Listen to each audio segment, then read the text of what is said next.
el electro en pediatría, como todo, depende de la edad. En el feto predomina el ventrículo derecho y tras el nacimiento, con el cambio de resistencias vasculares, se produce un cambio lento, muy lento, de predominio del ventrículo derecho a la izquierda, como ocurre en el adulto. En el neonato todavía sigue predominando el ventrículo derecho. Con la edad, la frecuencia cardíaca disminuye, aumenta la duración de la onda P, aumenta el complejo QRS y también la duración del segmento PR. En la adolescencia, como a los 12 años, ocurre la transición del electro, el patrón infantil al adulto. Y en verdad, en el electro niño pueden aparecer alteraciones que en el adulto son patológicas, pero que esta edad no, como el bloqueo incompleto de rama derecha. El ciclo cardíaco está condicionado por el sistema de conducción del corazón.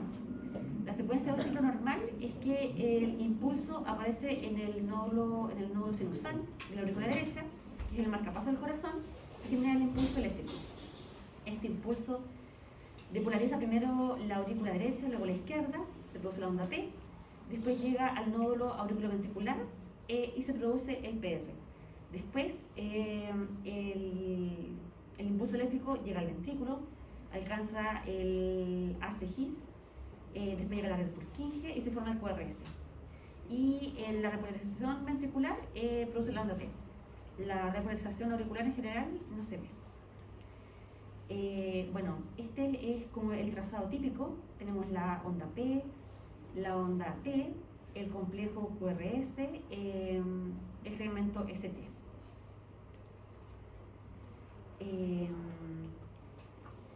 Bueno, el electro se basa en el registro del impulso eléctrico, que es un vector. Genera una onda y puede ser positiva o negativa dependiendo de si se acerca o se aleja del polo de la derivación. El electro habitual tiene 12 derivadas, 6 en el plano frontal y 6 en el horizontal. Con ambos planos se puede lograr un sistema de referencia y la combinación permite una visión como 3D de la actividad cardíaca del corazón. El sistema de referencia exaxial o del plano frontal, que es el de 1, de 2, de 3, ABR, ABL, ABF, me permite saber cómo es la información izquierda-derecha y superior-inferior. Y el horizontal, que es el de las B, me permite saber la relación izquierda-derecha y anterior-posterior. La interpretación del electro requiere orden. Tengo que ser sistemático para poder analizarlo por completo y que me dé el máximo de información. Primero tengo que identificar el tipo de ritmo, la frecuencia cardíaca, dónde está el eje QRS, ver los intervalos PR, la duración de QRS, el intervalo QT, y también ver el segmento CT, la onda T. Y por último, el crecimiento de cavidades, que en verdad es como igual que el adulto. El ritmo normal es el sinusal y se caracteriza porque delante de un QRS siempre hay una onda P. El intervalo PR es normal, no varía, y la onda P es positiva en D2. En las otras derivadas puede cambiar, pero en D2 tiene que ser siempre positiva. La frecuencia cardíaca, ¿cómo la puedo calcular? Puedo dividir entre 2R, puedo dividir... ¿Tienen clases? Son los chiquillos. Ya. Para sacar la frecuencia cardíaca tengo dos opciones. Una es dividir 1500 por los cuadritos chicos que están entre el intervalo RR, que es bueno para frecuencias cardíacas altas, como las de los recién nacidos. Y la otra opción es dividir 300 entre el número de divisiones grandes que están en el intervalo RR. La frecuencia cardíaca varía con la edad, a medida que va creciendo, va disminuyendo. En el recién nacido puede ir entre 110 y 150 en reposo, hasta ya mayor de 6 años que va entre 100 latidos por minuto. También tenemos que saber que para interpretar el electro tiene que estar seteado el registro del electro a una velocidad y una amplitud estándar. Tiene que ser un cuadrito chico, tiene que equivaler a 0,04 segundos, y un cuadrito también chico, pero hacia arriba como una amplitud, tiene que equivaler a 0,2 milivoltios. Ustedes ahí configuran el aparato. El sistema exaxial, que es el de los D1, D2, D3, ADL, ABF y ABR, nos sirve para identificar el eje del QRS. Yo primero veo la polaridad en D1, o sea, si la onda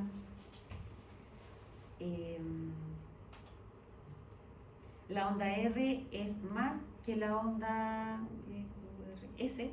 Si por ejemplo la onda R es más alta que la onda S en D1, va a ser positivo en D1. Si es al revés, va a ser negativo. Y así para evaluar la polaridad de los ejes. Bueno, primero tengo que ver si en D1 es positivo o negativo. Si es positivo, se queda, bueno, hacia el lado positivo. Y si es negativo, queda para el otro lado. Y después tengo que evaluar la polaridad del ABF. Si está positivo, sé que mi eje está en este cuadrante. Luego tengo que ir a evaluar como el registro que sea isodiafásico. O sea, donde la R y la S sean de la misma amplitud. Una vez que yo tenga mi eje que sea isodiafásico, yo trazo como una línea, por ejemplo, ya de 3 es mi isodiafásico. Entonces, yo trazo una línea perpendicular y ese es mi eje. No lo estamos viendo hoy. ¿No? Ah. Espera.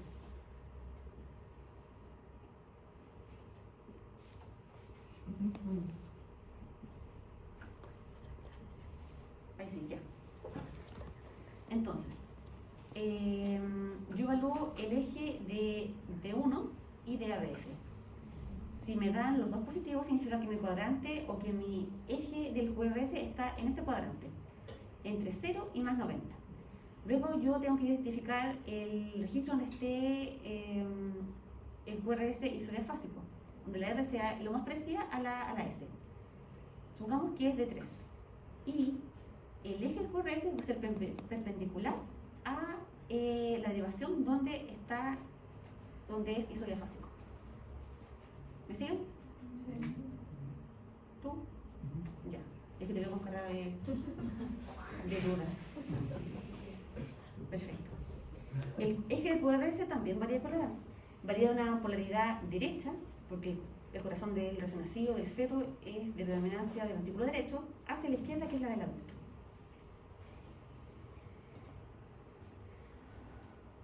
La duración del QRS también varía. Se va alargando a medida que el niño va creciendo. El PR también. Y el PR se mide desde el inicio de la onda P hasta el inicio del QRS. O sea, también lo podemos llamar QR, pero se llama PQ, pero se llama PR. Y también varía por la edad, se va alargando. Donde yo mido el PR, se mide en D2 o en cualquier otra derivada que no tenga la Q visible. El intervalo QT es súper importante. ¿Por qué? Porque se asocia cuando está alterado a ciertas canalopatías, a riesgo de arritmias ventriculares y de muerte súbita. Se mide desde el inicio del QRS hasta el final de la onda T. El intervalo QT no varía con la edad, pero sí con la frecuencia cardíaca, por lo tanto hay que corregirlo. Y el valor que es más como útil es el QT corregido. Y como yo lo calculo, midiendo el QT y dividiéndolo por la raíz cuadrada del intervalo RR. El valor normal del QT corregido no tiene que superar los 0,44 segundos, excepto en lactantes, donde puede ser normal hasta 0,45, incluso hasta 0,49 en los primeros 6 meses de vida. El síndrome de QT corto y QT largo son canalopatías que hay de varios subtipos y que se asocian a taquicardia ventricular, a fibrilación ventricular y muerte súbita. El QT corto es raro y se define cuando el QT corregido, el salto, la C, tiene una duración de menos de 330 milisegundos. Tiene ondas tepicudas y casi el ST no se ve.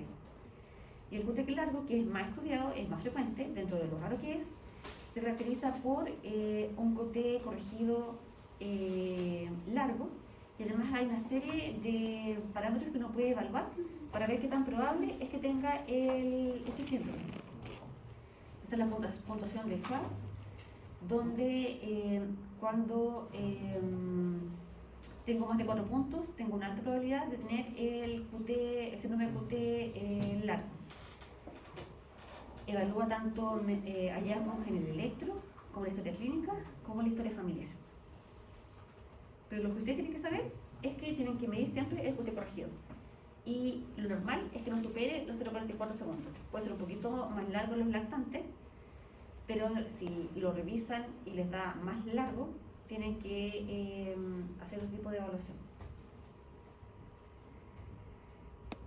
Bueno, el segmento ST, el onda T reflejan la repolarización ventricular y las alteraciones son frecuentes en adultos por la cardiopatía isquémica, pero no en los pacientes pediátricos. Se mide desde el final del QRS hasta el inicio de la onda T. El segmento ST normal es horizontal, es isoeléctrico, sin embargo puede haber alteraciones de hasta 1 milímetro y que son normales en los niños. Cuando se eleva el ST, puede corresponder a isquemia miocárdica, pericarditis, hipertrofia del ventrículo izquierdo, hipercalemia, hipotermia y un patrón de repolarización precoz. Y el descenso del ST a hipocalemia, isquemia miocárdica o endocárdica, hipertrofia ventricular con sobrecarga. Y también tenemos que evaluar en este segmento la presencia de una elevación del segmento ST en B1 y también B1, B2 y B3, y también un bloqueo de rama derecha. Y esto puede corresponder al síndrome de Brugada, que también se asocia a muerte súbita. La onda T tiene un eje entre 0 y más 90 y es negativa en D1 o en ABF. La polaridad de la onda T en D1 varía con la edad. Es positiva en los primeros 5 a 7 días de vida, después pasa a ser negativa hasta los 10 años, la adolescencia, y después vuelve a ser positiva como en el adulto. De hecho, a veces mandan niños a evaluación por cardiólogo porque le pillan en un electro la onda T negativa en D1, y es normal. Lo que sí no es normal es que encuentre ondas T picudas o aplanadas. Las picudas las puedo ver cuando hay hipercalemia, en la hipertrofia ventricular con sobrecarga de volumen, y las aplanadas en la hipocalemia, hipotiroidismo, pericarditis y también incluso como en presentaciones normales. ¿Qué cambios son normales en el electro con la edad? Casi todos los cambios son relacionados en relación a la transición de predominancia del ventrículo derecho al izquierdo. El eje del QRS cambia de dirección de derecha anterior en el lactante a izquierda y posterior en el adulto. Baja la frecuencia cardíaca, se alarga el PR, se alarga la duración del QRS y la polaridad de la onda T en B1 es positiva la primera semana de vida, después es negativa hasta los 10 años de adolescencia y después vuelve a ser positiva con el adulto. Esos cambios tienen que recordarlos. Ahora vamos a revisar algo de arritmias, pero arritmias que les va a ser útil conocer para el manejo de la urgencia. Bueno, la bradicardia, como todos saben, es una frecuencia cardíaca lenta en comparación con la frecuencia normal para la edad, nivel de actividad y estado clínico del niño. Puede ser asintomática o sintomática. En la asintomática puedo tener como síntomas hipotensión, alteración de conciencia aguda o signos de shock. Y si es sintomática, es un signo claro de paro cardíaco inminente, en especial si se asocia a hipotensión o a signos de mala perfusión tisular. La principal causa de bradicardia sintomática es la hipoxia tisular. Esto puede ser resultado de hipoxemia, insuficiencia respiratoria o shock. Y las prioridades del manejo y evaluación iniciales en la bradicardia sintomática es mantener la vía aérea y ofrecer ventilación y oxigenación adecuadas. Tenemos las bradicardias primarias, que son las secundarias a alguna alteración del corazón, ya sea adquirida o congénita. Tenemos entre estas las cardiopatías congénitas que implican alteraciones del marcapaso o del sistema de conducción del corazón.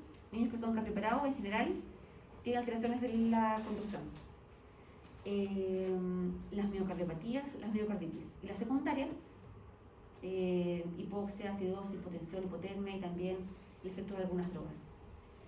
¿Qué síntomas tenemos? Como ya vimos, hipotensión, estado mental alterado, signos de shock, insuficiencia y dificultad respiratoria, niños mayores de dolor torácico o incluso colapso súbito. La bradiarritmia, una bradicardia asociada a alteración de ritmo. ¿Cuáles son las dos más comunes en niños? La bradicardia sinusal, el bloqueo AB. La bradicardia sinusal es una frecuencia de exteriorización del nodo sinusal que es más baja que la normal para la edad del niño y que no es necesariamente patológica. Puede darse en niños sanos en reposo, cuando los requerimientos son, metabólicos son bajos o también en niños deportistas. Cuando es patológica, puede deberse a hipoxemia, hipotermia, hipotensión, acidosis y también al uso de algunos fármacos. Y el manejo es de la causa que lo origina. Este es un ejemplo de bradicardia sinusal. Sinusal porque antes de cada QRS hay una onda P, y lo que baja es la frecuencia en que aparece cada depolarización. El bloqueo B es una falla en la conducción eléctrica entre el nodo sinusal y el ventrículo. Tenemos el bloqueo B de primer grado, donde el intervalo PR es más largo que el esperado para la edad y la frecuencia cardíaca. Puede verse también en niños sanos con el tono vagal aumentado y también deberse a otro tipo de causas como fármacos, miocarditis, enfermedad reumática, que es raro de ver en niños ahora, miocardiopatías, cardiopatías congénitas, posperados cardíacos, efecto del digital o intoxicación digitálica. No produce síntomas y si no produce síntomas no requiere tratamiento. Un ejemplo de bloqueo AB de primer grado donde lo que está cargado es el PR. El bloqueo B de segundo grado ocurre cuando algunos de los impulsos auriculares no llegan a los ventrículos. O sea, hay ondas P sin el QRS que le sigue. Y tenemos dos tipos, el MOVITS 1 y el 2. El 1 es donde se va prolongando la duración del PR hasta que una P no seguida de un QRS. Y en general esto se puede ver tanto en niños con alguna patología como alguna miocardiopatía, miocarditis, posoperados o cardiópatas congénitos, o también en niños sanos durante sueño profundo. Y este no progresa en general a bloqueo AB completo. El MOVITS 2 es donde hay una onda P no se conduce, pero no hay previamente un intervalo del PR. O sea, hay una onda P que no pasa. Y este sí puede progresar a bloqueo AB completo. Y los síntomas que presenta son palpitaciones, presíncope o síncope.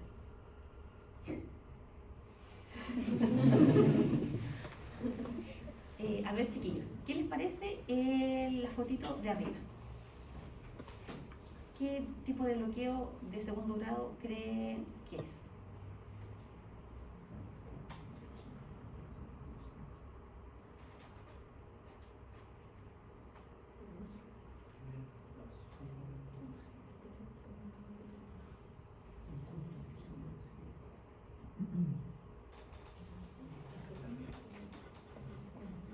Ya, a ver, vean. Acá hay una P, un QRS. P, QRS. Pero es...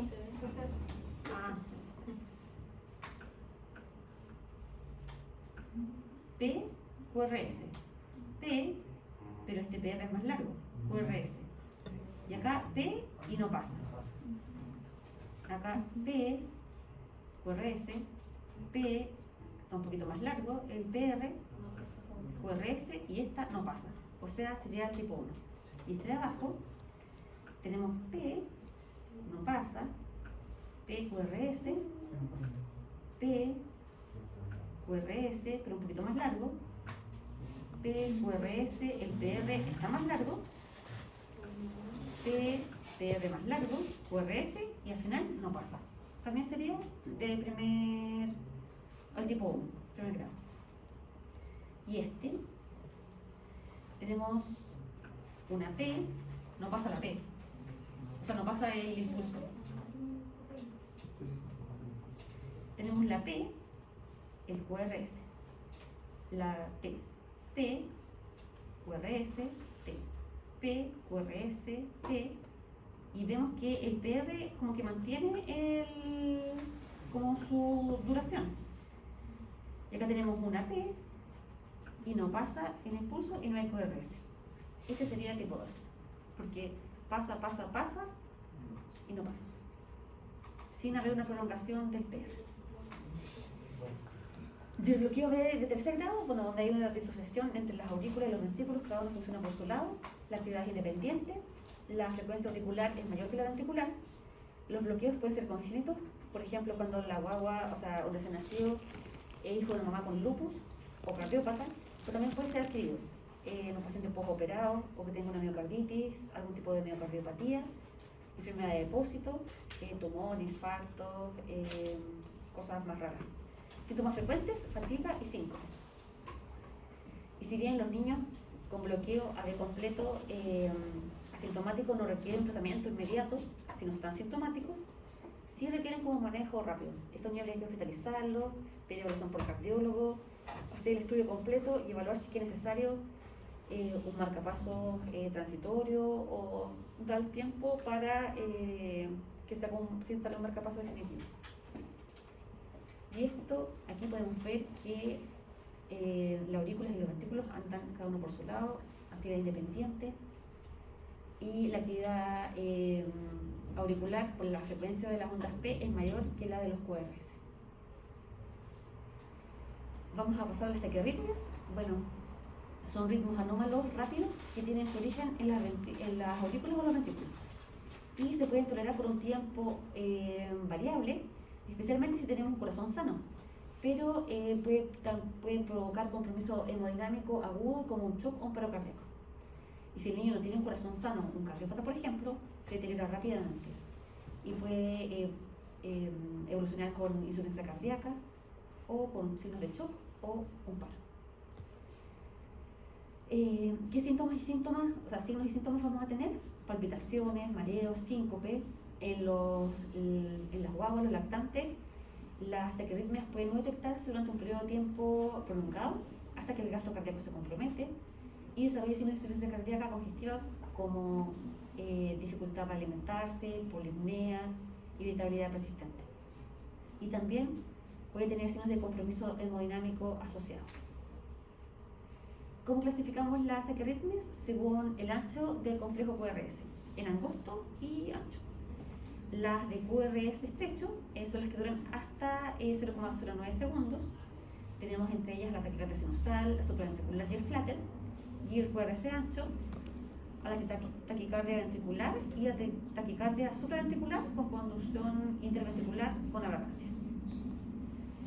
La taquicardia sinusal es una respuesta normal a la necesidad del cuerpo a un mayor requerimiento de oxígeno.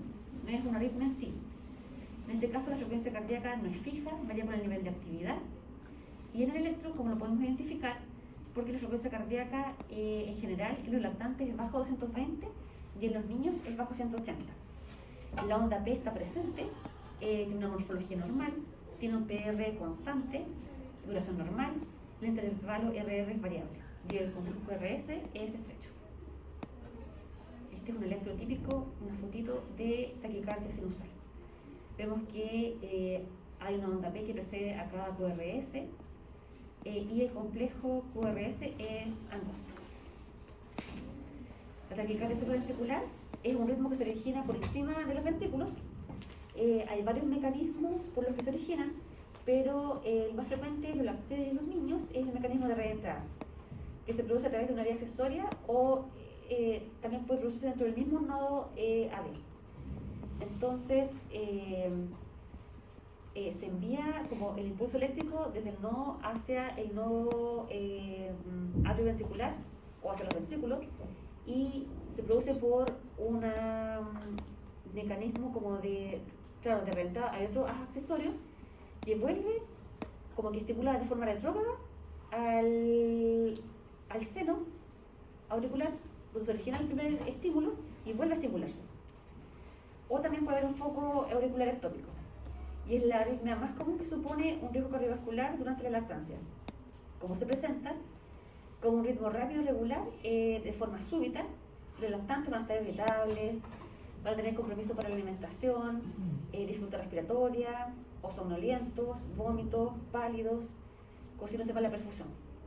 Y recordar que los lactantes, estas arritmias, como no van a decir, me palpita el pecho o siento que aumenta la frecuencia cardíaca, los voy a detectar solamente cuando hay compromiso de la función cardíaca y aparecen signos de insuficiencia cardíaca. En los niños mayores van a aparecer palpitaciones, dificultad respiratoria, dolor o molestias torácicas, también mareos y síncopes.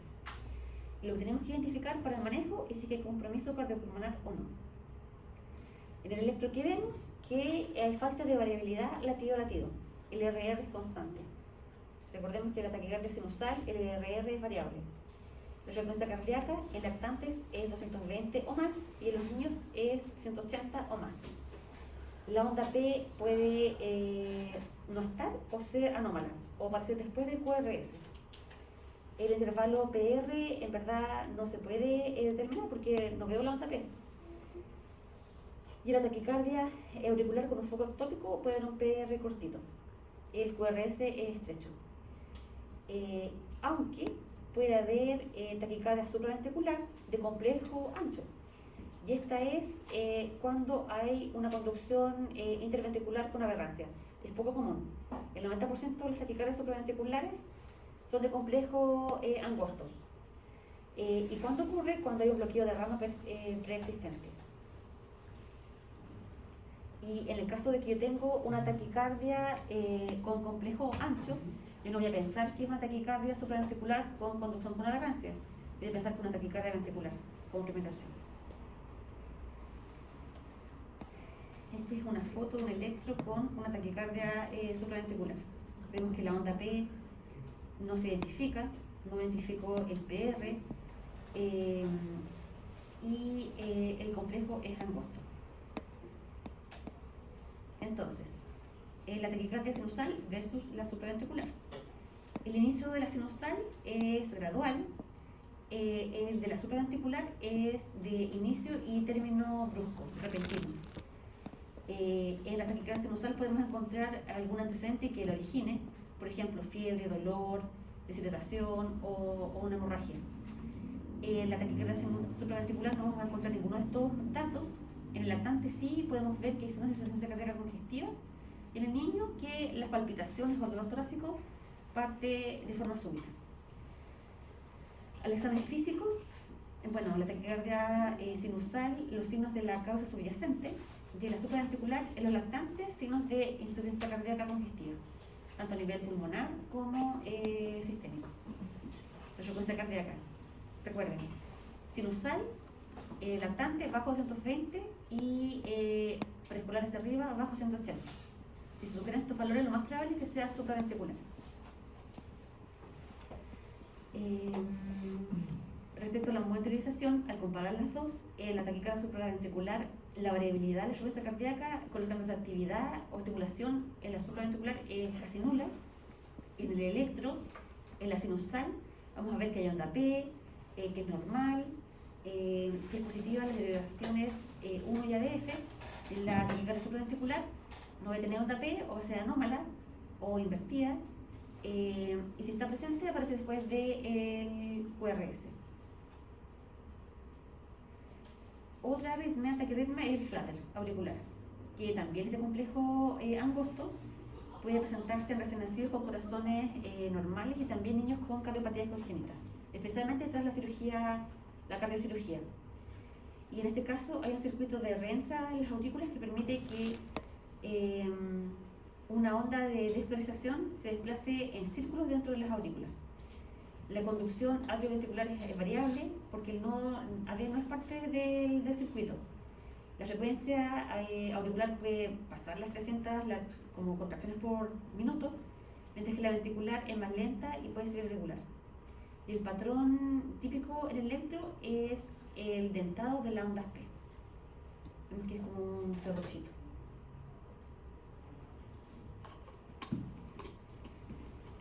Ahora vamos a ver las taquicardias ventriculares, que son arritmias de complejo ancho que se originan en los ventrículos.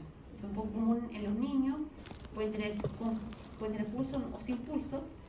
Si no tienen pulso, van al manejo del paro cardiorrespiratorio. El problema de las taquicardias ventriculares rápidas, o sea, la frecuencia ventricular rápida, es que comprometen el llenado ventricular, comprometen el volumen sistólico, el gasto cardíaco, y también que pueden generar rápidamente una fibrilación ventricular. Causas: cardiopatías de base, síndrome de QT largo, miocarditis, miocardiopatía, trastornos hidroelectrolíticos y también medicamentos y drogas.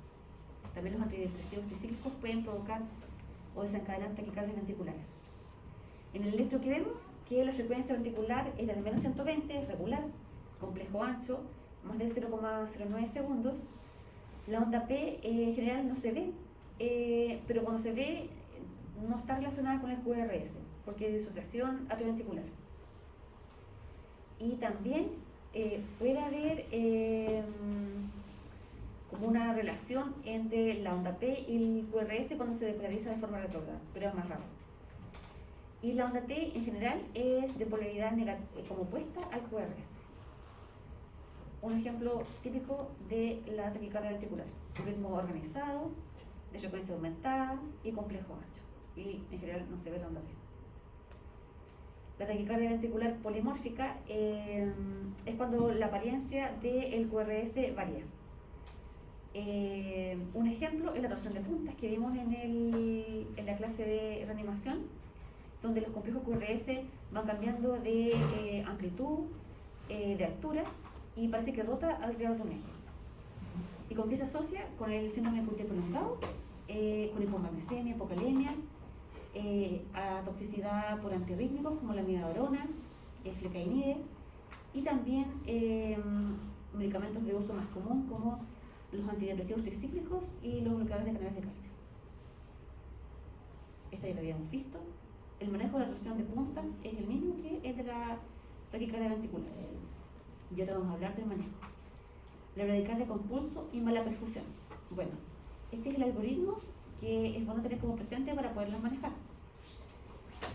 Primero tengo que tener, una vez que identifico una bradicardia, tengo que mantener la vía permeable, ayudar a la ventilación si es necesario, aportar oxígeno, conectarla al monitor, establecer un acceso intravenoso e intraóseo, y si yo tuviese la posibilidad de tomar un electro de 12 derivadas como registro. Tengo que evaluarse el compromiso de la función cardiopulmonar, o sea, si hay hipotensión, si hay alteración aguda del estado de conciencia y si hay signos de choque. Si la respuesta es sí para una de estas tres preguntas, y si la frecuencia cardíaca permanece bajo 60, pese a que yo oxigeno y ventilo de forma adecuada, con síntoma de perfusión, tengo que usar medicamentos.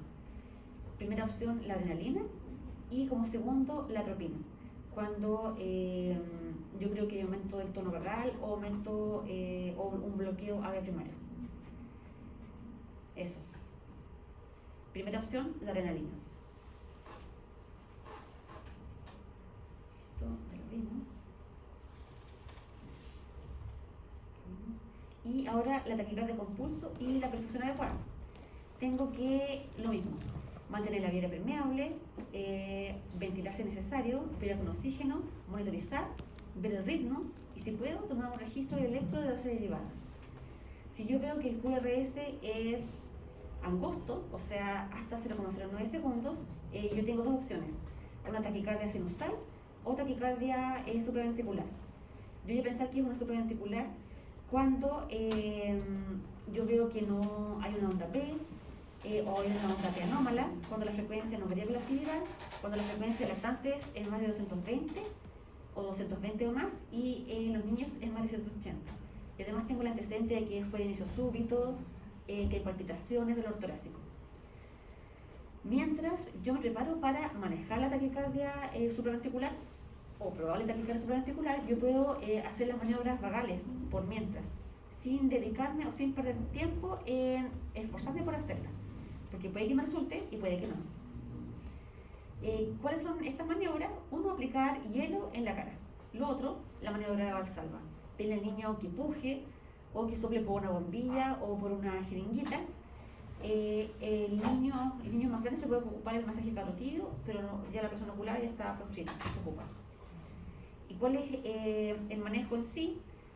Lograr una vía venosa y administrar adenosina. La adenosina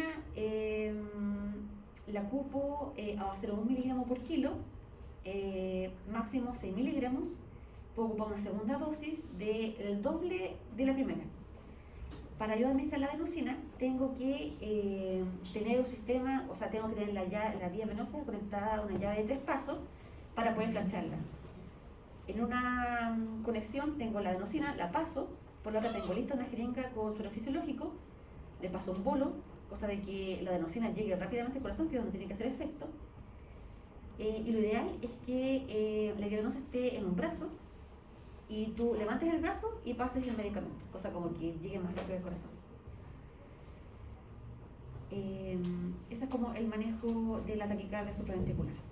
Si yo por otro lado tengo un complejo ancho, yo voy a pensar que es una taquicardia ventricular. También es posible que sea una taquicardia supraventricular con conducción anómala, pero no va a ser mi primera opción. En este momento tengo que, lo ideal, tener un registro de un electrodosis derivada, buscar las causas reversibles y cardiovertir de forma farmacológica, que puedo usar amiodarona, es la primera opción, otra es la procainamida. Y yo también puedo probar con adenosina, porque también puede ser que sea una supraventricular con conducción anómala. Si yo le paso adenosina y se pasa, era eso. Si no, es una ventricular. Y yo también puedo cardiovertir de forma eléctrica. La dosis de la cardioversión es menor que la que se ocupa para desfibrilar en el paro. La dosis inicial es de 0,5 a 1 Joule y se puede aumentar hasta 2 Joule por kilo. Pero la verdad es que si no tengo compromiso hemodinámico, la cardioversión no es como la primera opción, sino que lo primero es lo farmacológico. Bueno, la adenosina, ¿cuál es el mecanismo de acción? Que bloquea la conducción a través del nodo atrioventricular de forma temporal. Y con eso me permite como resetear el sistema eléctrico. Sirve para las taquicardias supraventriculares, las típicas y también las con conducción aberrante. Y se pueden ocupar máximo 2 dosis. Y la amiodarona es súper útil.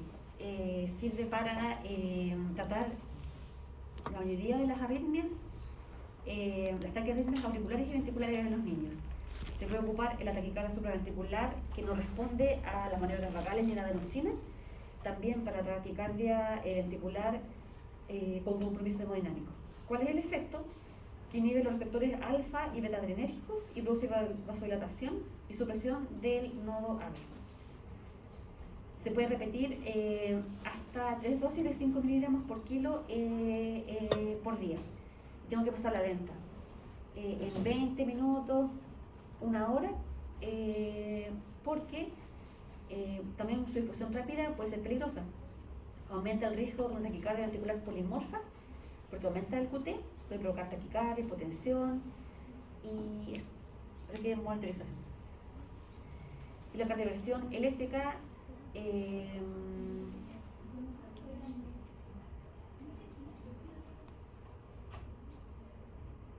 bueno, la que yo tengo que ocupar una descarga sincronizada para cardiovertir la taquicardia supraventricular y la ventricular con pulso.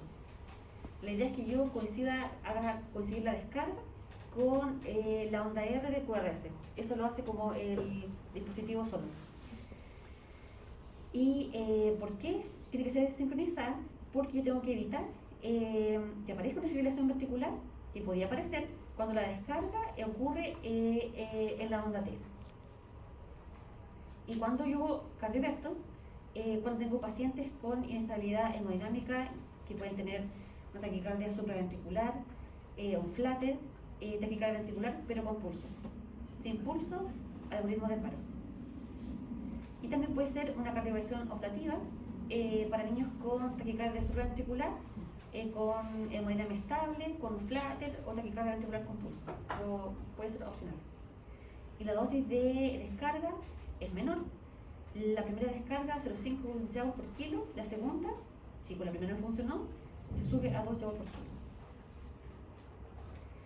Y cuando tengo una taquicardia con pulso y mala perfusión, el manejo es distinto.